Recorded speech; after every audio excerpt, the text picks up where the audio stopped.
Hello, good people of the internet, and welcome to the Freak Review, where we talk about good music. The most astute viewers among you will realize that this is not the normal background. You're correct. I'm at my house instead of my dorm room. And because good lighting is so hard to find here,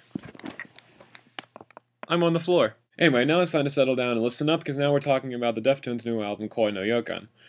Deftones have managed to make a living being that one alt-metal band that rose above most of the genre's more common criticisms. The instrumental talent's usually a little bit more on display, the lyrics are a little bit, or a lot, more mature than most, and the production is generally so fantastic that everything sounds spectacular. Their albums White Pony and Diamond Eyes in particular are pretty much regarded as classics within the genre, but in all honesty, this is the first Deftones album I've listened to in full, so I can kind of listen to Koi no Yokan in a vacuum without any preconceived notions or bias. And I can tell you pretty honestly it's not all it's hyped up to be. Oh sure, there are some great moments, really.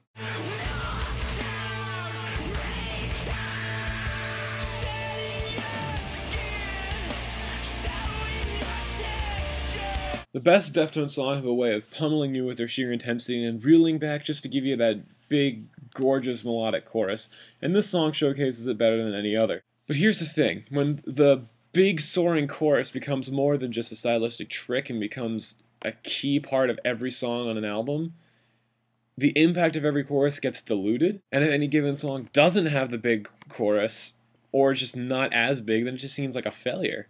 The songs need some kind of quirk, and Koi no Yokan is dangerously low on quirks. Songs are either a pretty straightforward blend of chugging riffs and big huge choruses, or they're just boring slogs.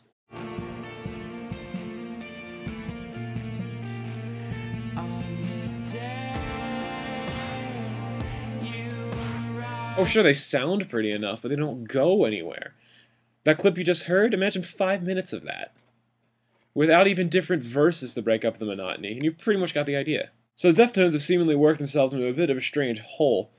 By trying so hard to make their music rise above their contemporaries, they've become just as boring. Pretense and laziness both make for pretty bad music, and the Deftones just chose the former road on this album.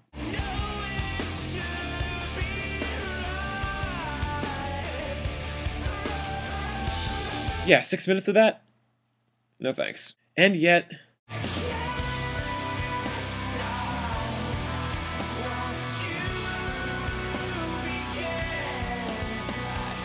I can't say the formula's all bad. That song just nails it. The Deftones are still really good at making an atmosphere, and the production is kind of perfect.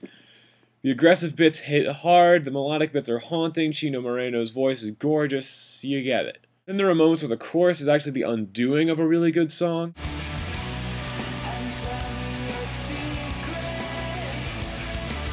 See, listen to this. This is exciting. I'm curious to see how this resolves.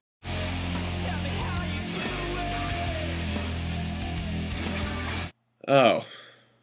Okay. Screw it. Let's just go plug that straightforward new metal jam.